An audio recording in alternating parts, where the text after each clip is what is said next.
नमस्कार दोस्तों, मैं धर्मेंद्र कुमार राय और ये सेशन आपके लिए होने वाला है।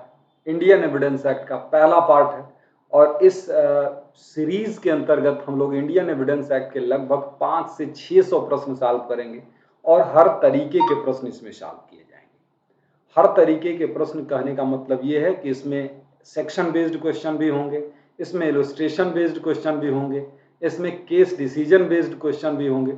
तो सारे प्रकार के प्रश्नों का ये संकलन है और वो सारे प्रश्न जो किसी न किसी स्टेट की जुडिशियरी में आए हुए हैं या आने की संभावना है, ऐसे ही प्रश्नों का संकलन है। तो आप हमें ये बताइए कि क्या मेरी आवाज मेरी आवाज आप तक क्लियर पहुंच रही है या नहीं? तो फिर उसके बाद हम लोग लेक्चर की शुरुआत कर देंगे।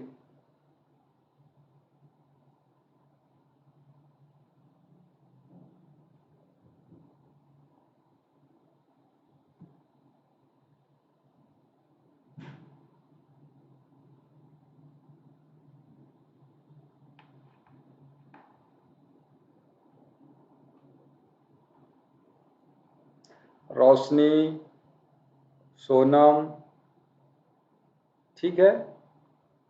अच्छा, एक सेकंड। दीपा, चलिए तो शुरुआत करते हैं हम लोग। ये आप देख रहे हैं, ये अनअकैडमी का प्लेटफॉर्म है और यहाँ पर हम लोग तैयारी करते हैं पीसीएसजे की।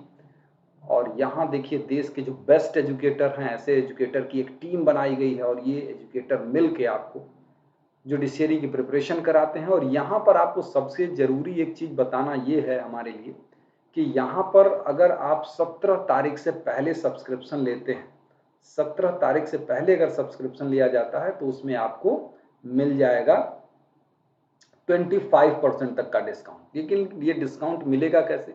जब आप इस कोड को यूज करेंगे तब। राय लाटेन ये रेफरल कोड है मेरा और इस कोड को यूज करने पर आपको ये बेनिफिट मिल सकता है। चलिए आगे बढ़ते हैं। और बाकी यहाँ पर आप देख रहे हैं अनिल खन्ना सर की कंप्रहेंसिव ऑनलाइन बैच एक शुरू हो रही है और इस तरीके से एक कह सकते हैं कि महाराष्ट्र जुडिशरी के लिए क्रैश कोर्स 3 महीने का शुरू हुआ है और ये भी बैच आप ज्वाइन कर सकते हैं। उत्तराखंड जुडिशरी मेंस के लिए लिंकिंग बैच है, आइकॉनिक लिंकिंग रेगुलर बैच है, जुडिशरी के रैपिड रिवीजन बैच है। तो सारे स्टेट को ध्यान में रखते हुए, प्री को मेंस को सबको ध्यान में रखते हुए यहाँ पर बैच की तैयारी की जाती है। तो इस तरीके से ये बैच आपके लिए बहुत ये चीज़ बहुत उपयोगी होने वाली है। तो चलिए बिना देर किए हम लोग अपने क्वेश्चन आंसर के सेशन पर आते हैं। मैं बता दूं कि इसमें हम लोग क्या करने वाले हैं। इसके अंतर्गत हम लोग पूरे इंडियन एविडेंस एक्ट के जितने भी इंपॉर्टेंट क्वेश्चन, जितने भी पार्ट से बन पाते हैं वो सारे डिस्कस करेंगे, ताकि अगर एक बार इस सेशन को अगर आपने कर लिया तो आपको, हालांकि ये कई पार्ट में होगा, तो अगर आपने इस सेशन को कर लिया तो आपको फिर से किसी प्रकार के प्री के लिए कोई समस्या नहीं रह जाएगी इंडियन एविडेंस एक्ट में। और कोशिश में करूंगा कि अन्य सब्जेक्ट की भी मैं करा दूं। तो एक second,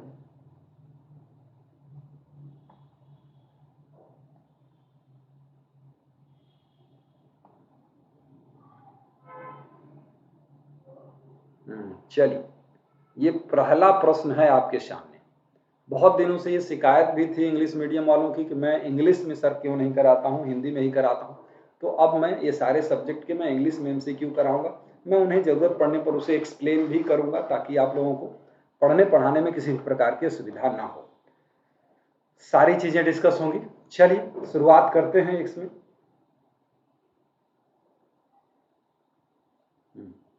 Indian evidence act applies to administrative tribunal proceeding, arbitrator proceeding, contempt of court proceeding, contempt proceeding और none of the above। इसमें से कौन सा सही है? इंडियन एविडेंस एक्ट कौन सी प्रोसीडिंग पर लागू होता है? इसका सही आंसर आप बिल्कुल बता सकते हैं कि सभी कार्रवाइयों पर लागू होता है।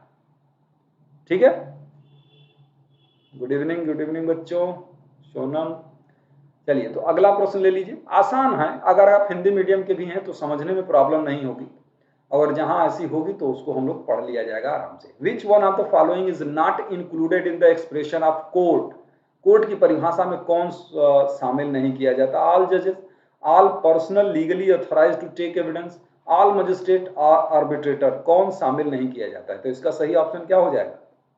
इसका सही कोई बात नहीं बेटा, इसका सही ऑप्शन क्या हो जाएगा, आर्बिट्रेटर हो जाएगा, यानी मध्यस्थ जो है न्यायालय की श्रेणी में नहीं आते। ये सेक्शन नंबर 3 है इंडियन एविडेंस का, इसी में डिफाइन किया गया है न्यायालय को। सही है। चलिए अगला प्रश्न, ये है आपका अगला प्रश्न। लिखा है कि the relation to the expression defined under section 3 of the Indian evidence Act, which of the following statement is not correct.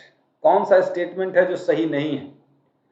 Fact includes any mental condition of which any person is conscious, courts includes arbitrators, an inscription on a mental or metal plate in a document, or a fact is said to be not proved when it is neither proved and nor proved। इसमें से कौन सा statement है जो गलत है आपके हिसाब से। इसका सही ऑप्शन है ऑप्शन नंबर बी, ये कोर्ट इंक्लूड्स आर्बिट्रेटर। ये गलत है क्योंकि कोर्ट की परिभाषा में आर्बिट्रेटर नहीं आते, जस्ट अभी आप लोगों ने देखा था। संगीता जी को गुड इवनिंग लीजिए। संगीता आपका इंग्लिश वाला आ गया, आप इसको करिए। अगला प्रश्न,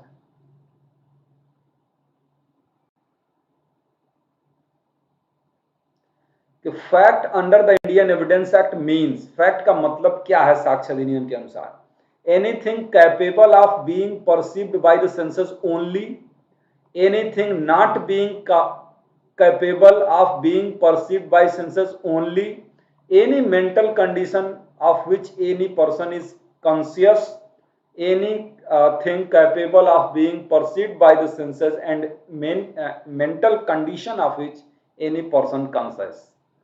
क्या होगा इसका सही answer.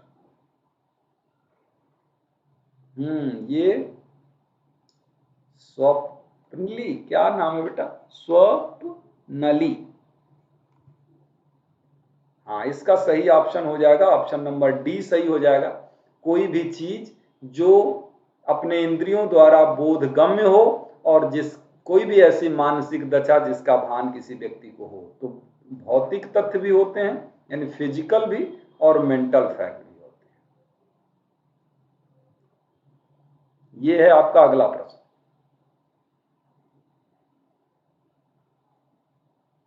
Which of the following qualities to be related as, as fact within the meaning of assigned to it under the Evidence Act?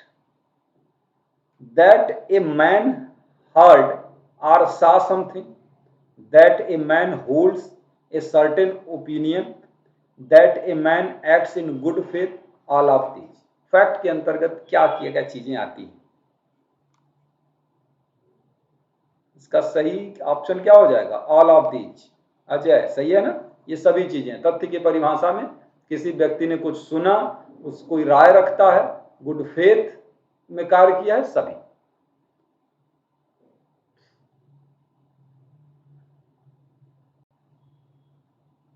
और ये है आपका ऑप्शन नंबर, ये under the law of evidence the relevant fact must be logically relevant, must be legally relevant, must be legally and logically relevant, must be legally and logically relevant and admissible। Indian evidence act के अंतर्गत क्या है, कैसा होना चाहिए fact. हाँ, ये fact कैसा होना चाहिए, must be legally relevant. Fact section 5 से लेके 55 तक के बीच में होना चाहिए, उसी को लीगली रिलेवेंट कहते हैं। जरूरी नहीं है कि जो लीगली रिलेवेंट हो वो लॉजिकली भी रिलेवेंट हो, और कोई चीज लीगली रिलेवेंट होनी जरूरी है चाहे वो लॉजिकली रिलेवेंट हो अथवा ना हो। Santoshi good evening Santoshi. हाँ वेरी गुड। देखिए प्रॉब्लम नहीं है, सब समझ में आ रहा है कि which of the following is required to be proved essentially, judicial notice, admitted fact, confession के रिलेवेंट फैक्ट। कौन सी चीज साबित करनी पड़ती है।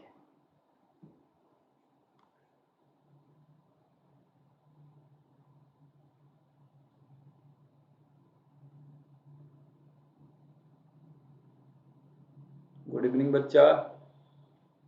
हाँ, रिलेवेंट फैक्ट को साबित करना पड़ता है ना। जुडिशियल नोटिस जिसकी हो जाएगी उसको साबित करने की जरूरत नहीं है। एडमिटेड फैक्ट को साबित करने की जरूरत नहीं है। कन्फेशन भी, यानी वो भी एक एडमिटेड फैक्ट ही है ना, उसे भी साबित करने की जरूरत नहीं है।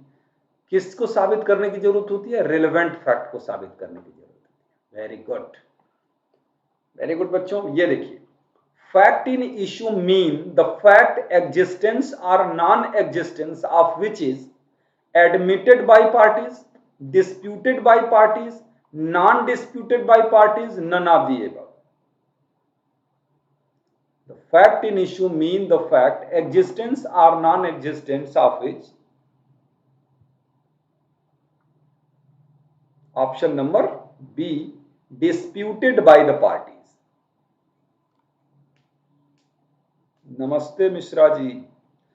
तो डिस्प्यूटेड बाय द पार्टीज यानी एक एसर्ट करता है और दूसरा उससे डिनाई करता है, तो वो हो गया फैक्ट इन इश्यू, विवाद्यक तथ्य। जब एक तथ्य प्राख्यान करता है और दूसरा पक्षकार उसका प्रत्याख्यान करता है। चलिए अब इसमें से बताइए कि कौन सा स्टेटमेंट सही है। ये देखिए question, which of the following statement is not a fact in issue under the Indian Evidence Act? ध्यान दीजिएगा, कौन सा फैक्ट इन इश्यू नहीं है? The existence of any right which is asserted or denied by the parties, the existence of any disability asserted and denied by the parties, the existence of a right admitted by the parties। इसमें से कौन सा fact in issue नहीं है? इसमें से आप देखिए,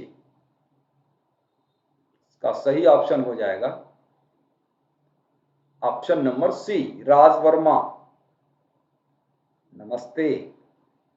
ये हो जाएगा ऑप्शन नंबर सी हो जाएगा, यानी existence of A right admitted by the parties and denied by the other parties, तब फैक्ट इन इशू होता। बाकी ये दोनों तो हैं, ये नहीं है।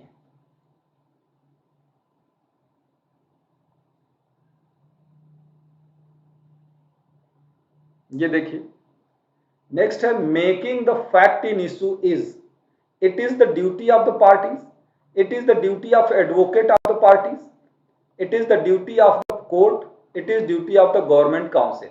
Making the fact in issue is, fact in issue किसके द्वारा बनाया जाता है? ये कोर्ट का काम है। इशू फ्रेम करने का काम किसका है? कोर्ट का काम। विवादकों की विरचना होती है।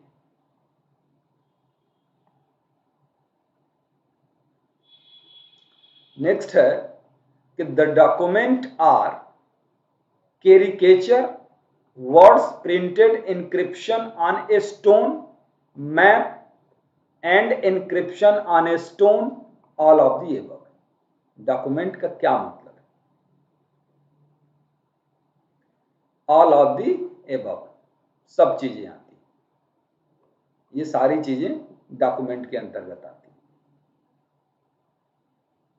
देखिए इस सीरीज के अंतर्गत इतने डिफरेंट डिफरेंट काइंड्स के क्वेश्चन है ना कि आपका कोना कोना तैयार हो जाएगा। भले ये इंग्लिश में है और हिंदी वालों को हो सकता है असुविधा हो रही, सब तैयार हो जाएगा। और ये आप कोई भी हिंदी मीडियम की गाइड उठाएंगे तो ये सारे क्वेश्चन आपको मिल नहीं पाएंगे। Electronic record produced before the court are oral evidence, documentary evidence, ordinary evidence के technical evidence. Electronic record produce before the court किस रूप में होता है? ये है option number B, documentary evidence के रूप में। इलेक्ट्रॉनिक रिकॉर्ड को हम किस रूप में देखते हैं? डॉक्यूमेंट्री एविडेंस के रूप में। नेक्स्ट है, evidence means and include. Evidence के अंतर्गत क्या चीजें आती है? Oral evidence only, documentary evidence only, oral and documentary evidence both, oral and evidence based on the document only. इसके बाद इसका क्या हो जाएगा? ऑप्शन नंबर सी हो जाएगा, oral and documentary evidence both. ठीक है, एविडेंस मीन्स दोनों प्रकार के एविडेंस आते हैं। ये है आपका अगला प्रश्न। विच of the following statement is correct? Evidence under the evidence act means and includes oral evidence, all document except electronic record, all document including in electronic record। कौन कौन से स्टेटमेंट करेक्ट हैं? इसका सही ऑप्शन हो जाएगा ऑप्शन नंबर डी, 1 और 3। सही है ना? ओरल एविडेंस शामिल है, सही है, डॉक्यूमेंट्री एविडेंस भी शामिल है, इलेक्ट्रॉनिक रिकॉर्ड भी शामिल है। बी वाला सही नहीं।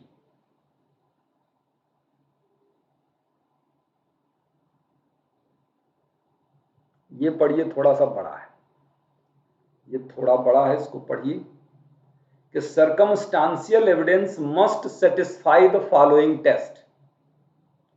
The circumstances from which the inference of a guilt is to be drawn must be cogently and firmly established। Those circumstances should be of a definite tendency, unerringly pointing towards the guilt of the accused। The circumstances taken collectively should form a chain to complete that there is no escape from the conclusion that within all human probability the crime was committed by the accused। All of the above। क्या सही है? हाँ बिल्कुल, बिना पढ़े D. ये क्यों है डी?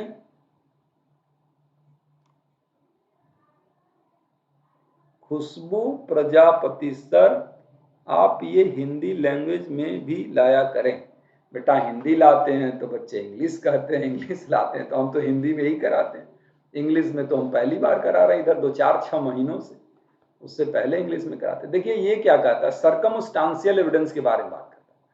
इसमें एक केस है, सबसे फेमस केस है शरद विरधी चंद, शरद विरधी चंद वर्सेस स्टेट ऑफ महाराष्ट्र की केस। और ये केस में जो है ना पूछा जाता है कि क्या है, तो 5 गोल्डन रूल बताए गए थे। 5 गोल्डन रूल बताए गए थे कि सर्कमस्टांशियल एविडेंस के आधार पर कन्विक्शन किए जाने के लिए कुछ चीजों को ध्यान में रखना जरूरी है। तो ये सारी 3 चीजें तो उसमें से यही है। चलें,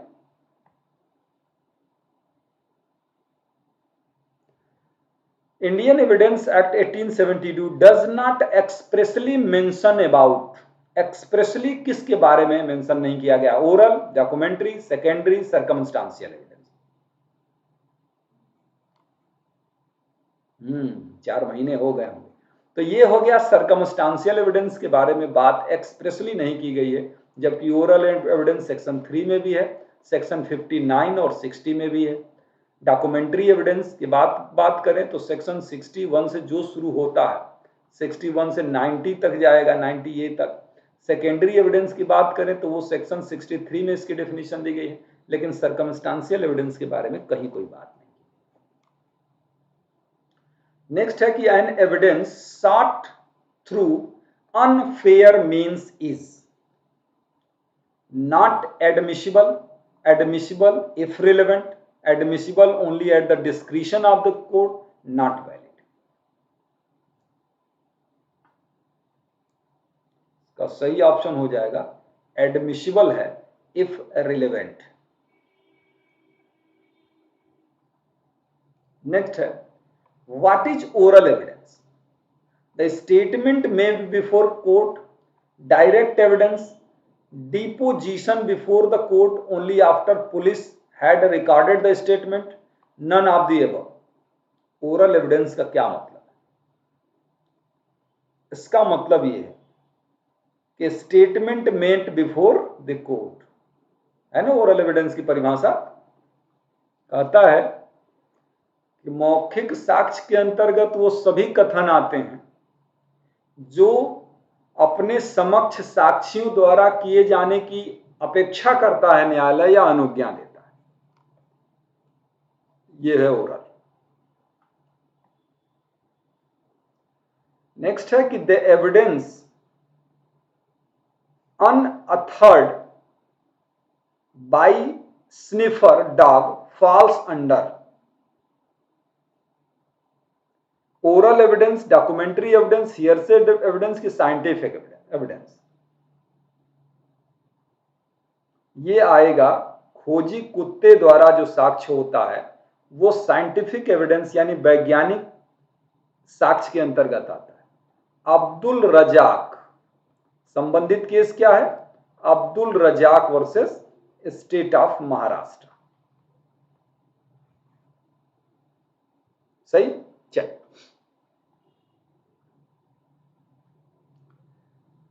proof is the result of inquiry, evidence, investigation, statement. Proof is the result of evidence, ना, सबूत साक्ष्य का परिणाम है। Next, under the Indian evidence Act what is not evidence in the following, इसमें से कौन सा एविडेंस नहीं? पर्सनल नॉलेज और ऑब्जर्वेशन ऑफ ए जज about a case during hearing, statement of a dumb witness, document produced for the inspection of the court और electronic CD.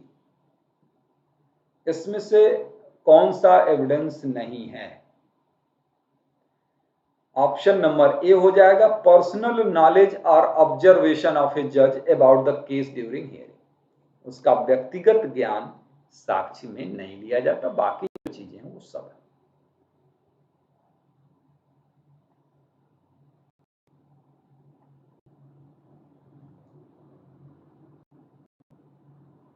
ये देखिए अगला प्रश्न है, tape recorded statements are documentary evidence, oral evidence, both, none of the. Tape recorded statement कैसा हो जाएगा? Documentary evidence हो जाएगा, क्योंकि जो स्थायी है ना वो documentary evidence.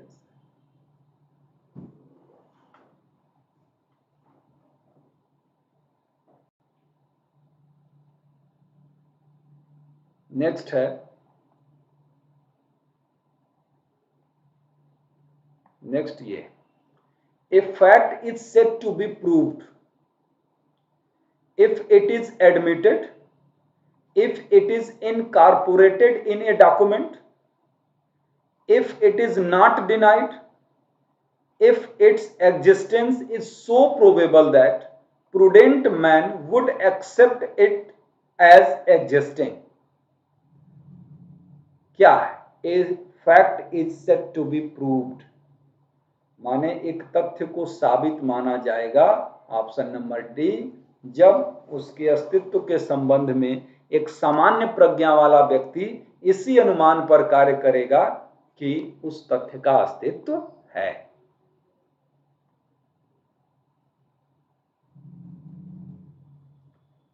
A fact is said to be not proved when it is disproved, when after considering the matter before it the court believes that does not exist, when a prudent man considered that the fact does not exist, when it is neither proved nor disproved। इसका सही option हो जाएगा option number D, not proved का मतलब न तो ये prove हो पाया और न ये डिस्प्रूव हो पाया। सही है, फेमस जुडिशियरी। जब ये न तो प्रूव हो पाया न तो प्रूव, तो ये नॉट प्रूव की कैटेगरी में आ गया। चलिए अगला सवाल है आपका ये कि when one fact is declared by the Indian Evidence Act to be conclusive proof of another, the court on proof of one fact shall not allow evidence to be given for the purpose of disproving it, may allow evidence to be given for the purpose of disproving it, both A and B, none of the above। क्या सही होगा? shall not allow evidence to be given for them। conclusive proof के मामले में उसे गलत साबित करने के लिए एविडेंस अलाउ ही नहीं करेगी कोर्ट।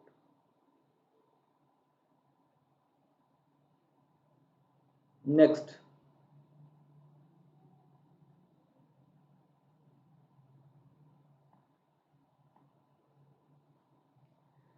नेक्स्ट है कि whenever it is directed by the Indian evidence Act that the court shall presume a fact it shall regard such fact as proved unless and until it is disproved, proved unless and until it is disproved, or may call for proof it, proved कि proved and shall not allow evidence to be given for the purpose of disproving।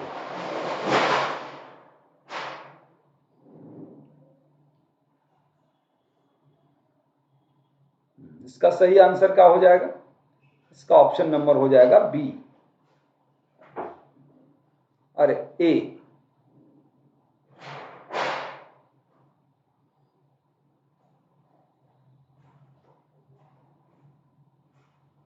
ठीक है, हाँ भी, हाँ। ये है आपका अगला प्रश्न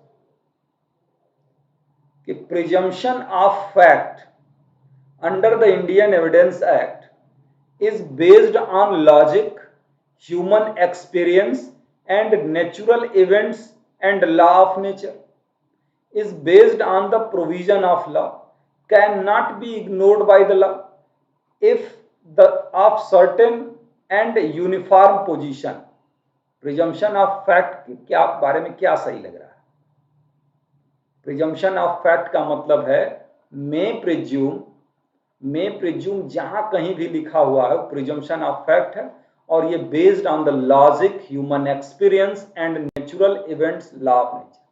और ये कहां कहां है आप देखेंगे कि 86 से लेके 90 के ए तक तो लगातार है, 89 को छोड़ दीजिएगा, और फिर उसके बाद 113 ए में भी होगा, 114 में भी होगा।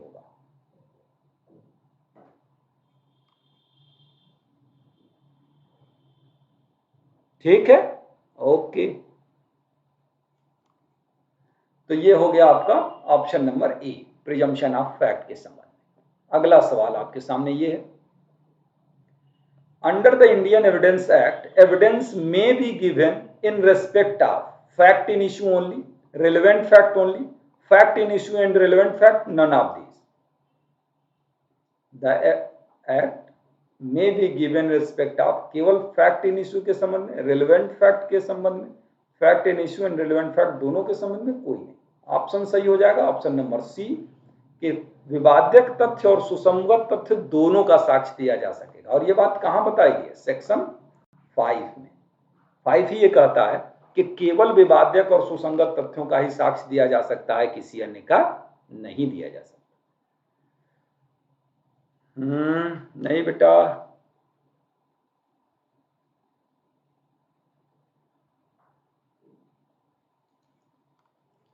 कहता है कि relevancy and admissibility under the Indian evidence Act are synonyms, coextensive, neither synonym nor coextensive, synonyms and coextensive both. क्या सही लग रहा है? इसका सही ऑप्शन हो जाएगा ऑप्शन नंबर सी, न तो ये सिनोनिम है और न ही ये कोएक्सटेंसिव है। तो ये ऑप्शन सी हो जाएगा, रिलेवेंसी और एडमिसिबिलिटी। ये है आपका अगला प्रश्न कि मार्क द इनकरेक्ट स्टेटमेंट कि the terms relevancy and admissibility are coextensive and interchangeable, that evidence must be relevant in order to be admissible, that fact which are relevant may not be admissible, that relevancy is the genus of which admissibility is species।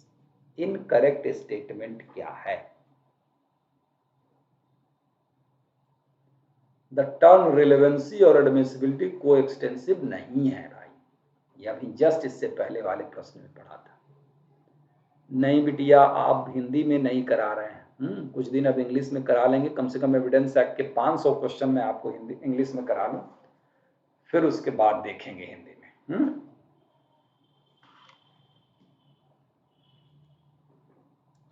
लिखा है कि विच statement is not correct.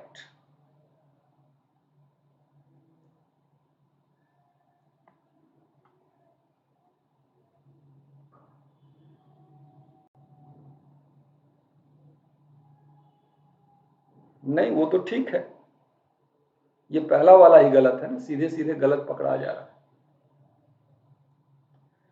Which statement is not correct? Some fact are relevant but not admissible, some fact are admissible but not relevant, all relevant fact are admissible, all admissible fact are not relevant. इसमें से गलत कौन सा है? ये तो बड़ा discretionary power वाली बात हो गई। All relevant fact are admissible, इसी को गलत कर देते हैं, ऑप्शन नंबर सी सही कर देते हैं। ठीक है, हालांकि इसमें से कोई ऐसी बात नहीं है जिसका एक्सेप्शन ना हो, सबके हैं, लेकिन फिर भी सभी सुसंगत तथ्य ग्राह्य नहीं होते। ये लिखा है ना, सभी सुसंगत तथ्य ग्राह्य होते, नहीं, सभी सुसंगत तथ्य ग्राह्य नहीं होते, लेकिन जो ग्राह्य हैं वो सुसंगत ही होंगे, ये बात सही।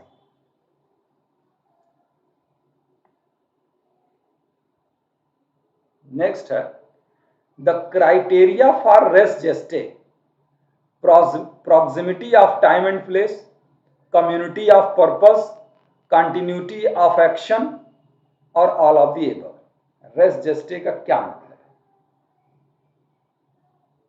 सब मतलब है, continuity of action, community of purpose, proximity of time and place, सारी चीजें, all of the above.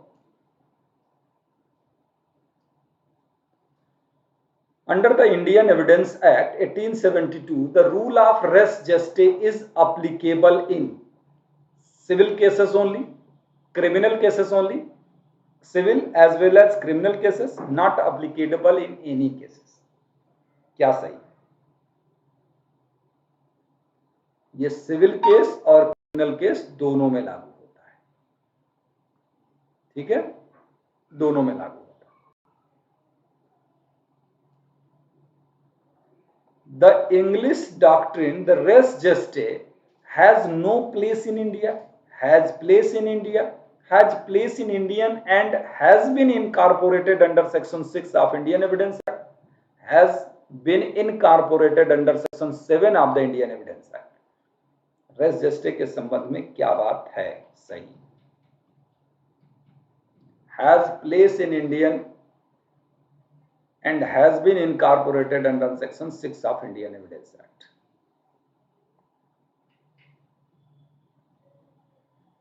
Evidence Act, res geste is an expression or exception to the hearsay rule, relevance rule, circumstantial evidence, none of the above। कौन से नियम का अपवाद है? Ajay, Gurugram, Bhim, Rajvarma, Swapnali,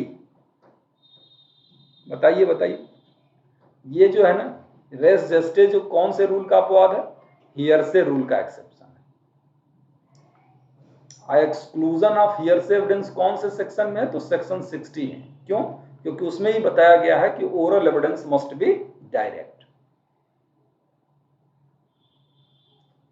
the conduct to be relevant under section 8 of the Indian Evidence Act, the conduct to be relevant under section 8 of the Indian Evidence Act must be previous, must be subsequent, may be either previous or subsequent, none of the above।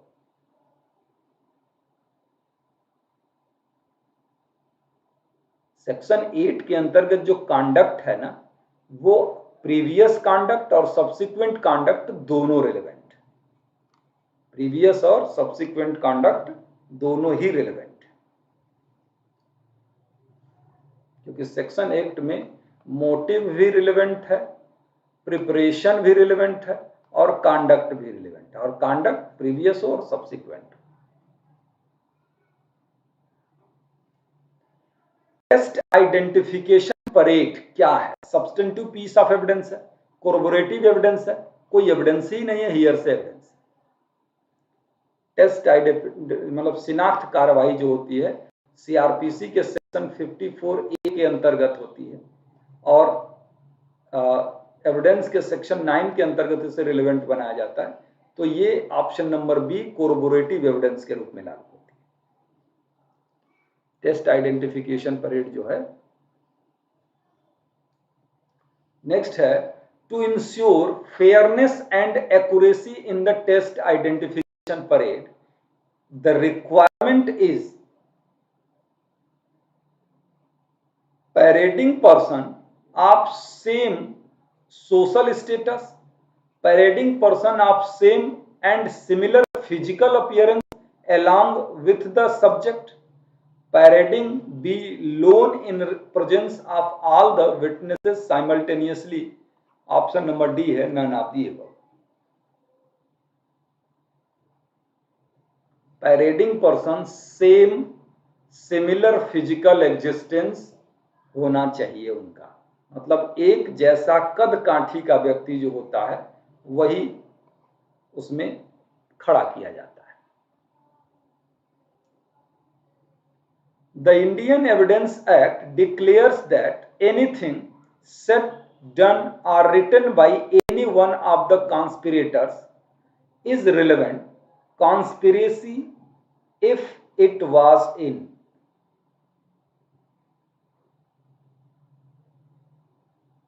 क्या सही है इसमें?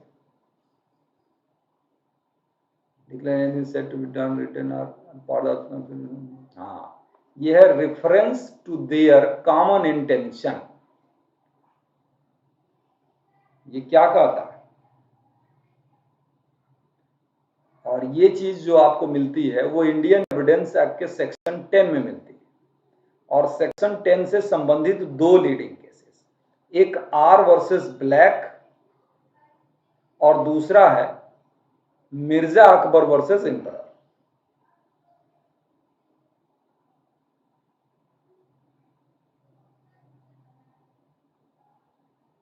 क्या बीच बीच में हो रहा है बेटा? अच्छा, स्टक हो रहा है। हाँ, नेटवर्क की प्रॉब्लम हो सकती है क्योंकि मैं वहां नहीं हूं जहां मैं जनरली जहां से क्लास लेता हूं। हो सकता है कि यहाँ का नेटवर्क थोड़ा सा ठीक ना हो, तो आज क्लास लंबी रहेगी भी नहीं बहुत। आज की क्लास हम लोग थोड़ी छोटी ही रखेंगे, कल से थोड़ी क्लास बड़ी हो सकती है, क्योंकि अगर क्लास बड़ी नहीं रखेंगे तो एविडेंस एक्ट के सारे क्वेश्चन हम कर नहीं पाएंगे 4-5 क्लास में। ये इशू नहीं है कि कितने लोग लाइव क्लास में हैं, ये इशू है कि भाई रिकॉर्डेड क्लास भी देखें और उसका लाभ हो। नेक्स्ट है कि which of the following is not correct for the relevant of evidence to prove conspiracy. Which of the following not correct for relevance of evidence to prove conspiracy? कि there must be reasonable ground to believe that 2 or more persons have entered into a conspiracy. The act in question must have been done after the time when the intention to conspire was the first entertained by any of them. The act must have been done in reference to their common intention. और last है, it can be used in favor of the other party or for purpose of showing that such a person was not a party to the conspiracy. ये क्या है? इसका सही answer क्या होना चाहिए? इसका सही ऑप्शन नंबर डी।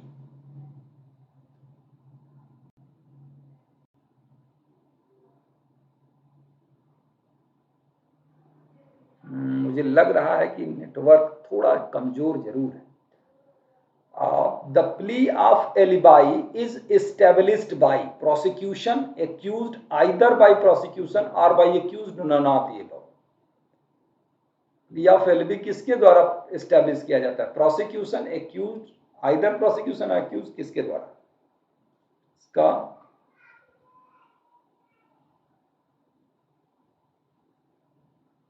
ये एक्यूज्ड के द्वारा, मतलब एक्यूज्ड ही ये लेता है एलिबी का तर्क। और प्ली ऑफ एलिबाई से संबंधित रूल जो है सेक्शन 11 में है, और एलिबाई का जो तर्क लिया जाता है, जो साबित करने का भार है, वो सेक्शन 103 इंडियन एविडेंस एक्ट में बर्डन ऑफ प्रूफ एक्यूज्ड पर होता है। अगला नेक्स्ट है कि the plea can succeed only if it is shown that the accused was so far away at the relevant time that he could not be present at the place where the crime was committed. The Supreme Court of India in this observation was referring to plea of क्या? Innocence, abatement, alibi, self defense. अब इससे आसान question तो नहीं कुछ हो सकता। Plea of alibi की बात करता है कि अगर कोई व्यक्ति किसी इतने दूर स्थान पर था कि अकरेंस प्लेस पर होना उसका असंभव था, तो उसे हम कौन सा तर्क करते हैं?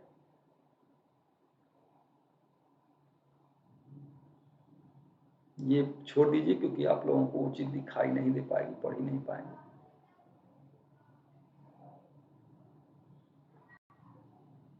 ये क्वेश्चन पढ़ना पड़ेगा।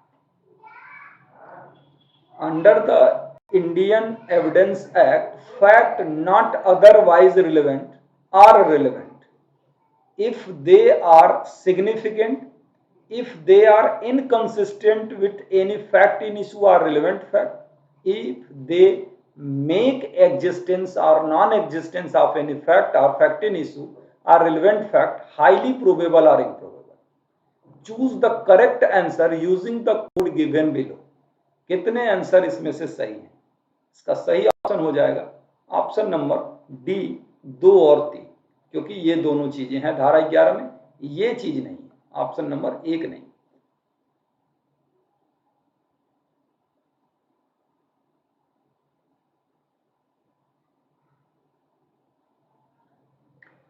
Evidence of custom cannot be given to establish a civil right, an easementary right, customary right कि criminal right।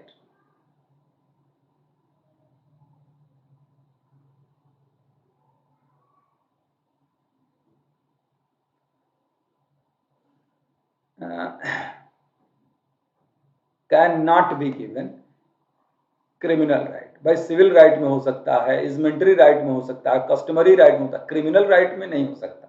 कस्टम को क्रिमिनल राइट नहीं कि हमको हमारा खानदानी पेशा है अपराध करने का, ये कोई तर्क नहीं।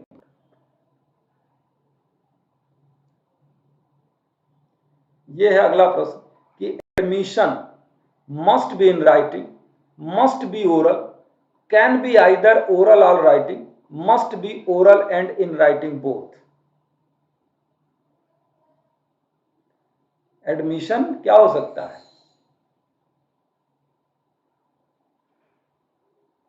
Must be either oral or writing, option number C सही हो जाए।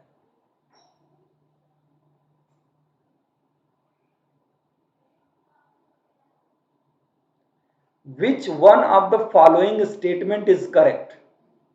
Admission is knowledge, any right and of liability under the civil law made orally before the judicial authority, in writing before a notary, by conduct and document as well as orally but not in electronic form, by conduct orally or in writing form contained in electronic form। क्या है इसका सही option? हो जाएगा option number D.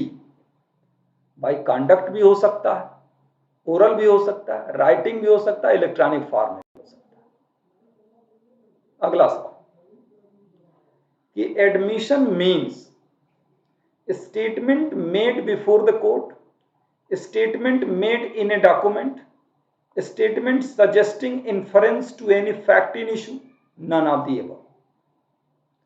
Admission का मतलब ये होता है कि statement suggesting inference as to any fact in issue or relevant fact, यानी जो किसी विवाद्यक तथ्य या सुसंगत तथ्य के संबंध में कोई अनुमान इंगित करता है।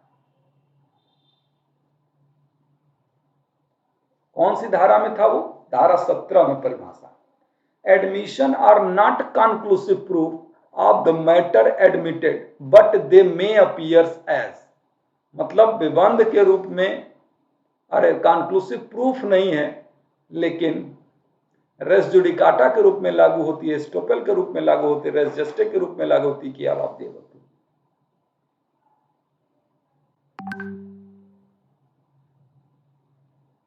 हाँ, ये स्टोपेल के रूप में लागू। कौन सा सेक्शन है? सेक्शन 31 कहती है कि विबंध कॉन्क्लूसिव प्रूफ तो नहीं होगा, लेकिन वो विबंध के रूप में लागू।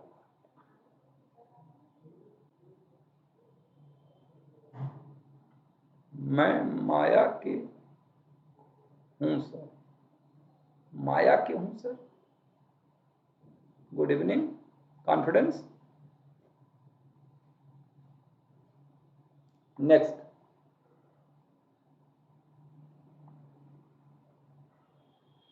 ये है आपका अपना अगला प्रश्न। Which one of the following statement is true?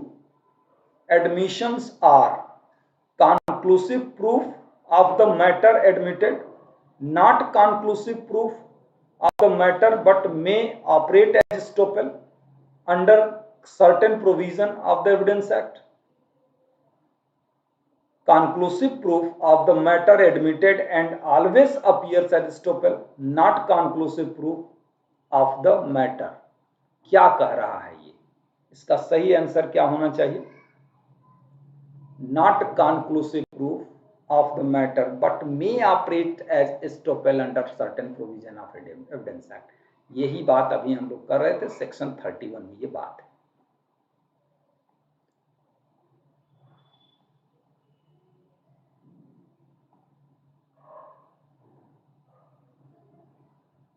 ये आपका अगला प्रश्न हो जाएगा।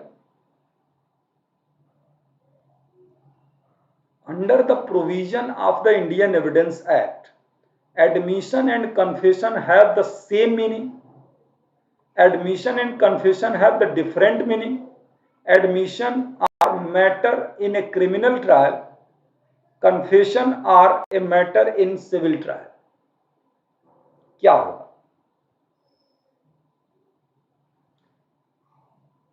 Admission and confession have different meaning, क्योंकि एडमिशन जो होती है वो सिविल मामलों में की जाती है, किसी भी तथ्य को स्वीकार करना, और कन्फेशन में है जो केवल क्रिमिनल मामलों में की जाती है और ऐसे व्यक्ति द्वारा की जाती है जो किसी अपराध को स्वीकार करता है।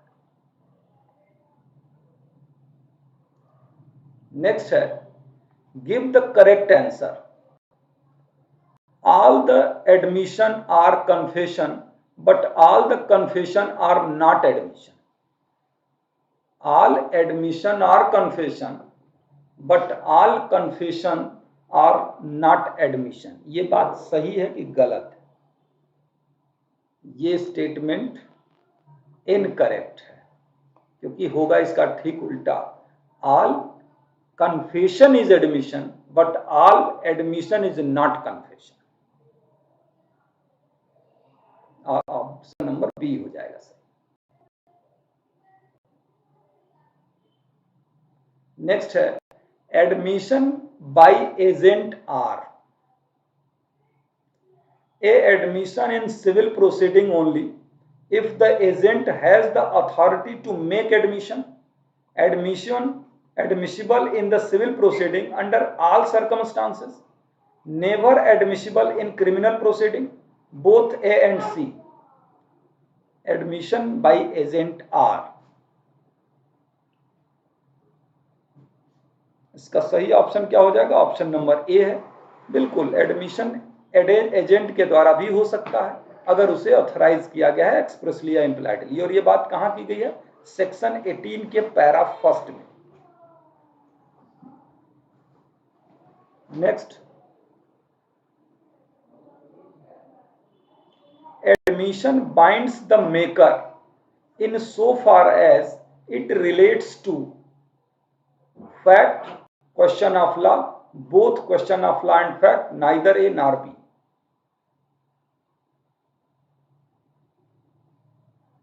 नहीं यार, गला बैठ गया, पता नहीं क्यों गला ही बैठ गया है मेरा, जबकि आज तो बहुत पढ़ाए भी नहीं। बंद कर देते हैं, बस 2-4 ठो करा के बंद कर देते हैं। 200 एडमिशन जो होता है किसके संबंध में होता है? केवल फैक्ट के संबंध में होता है। लॉ का एडमिशन नहीं होता।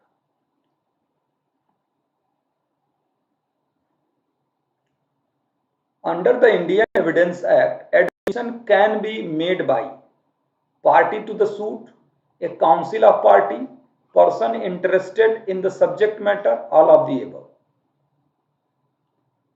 Admission can be made by all of the above. और ये सारी बातें ना सेक्शन 18 में बताई गई कि पार्टी भी कर सकती है, उसका एजेंट भी कर सकता है, रिप्रेजेंटेटिव कैरेक्टर रखने वाला व्यक्ति भी कर सकता है, जो पर्सन उस सब्जेक्ट मैटर में इंटरेस्ट रखता है वो भी कर सकता है, वो पर्सन भी कर सकता है जिससे इंटरेस्ट डिराइव हुआ है, सब लोग कर सकते हैं।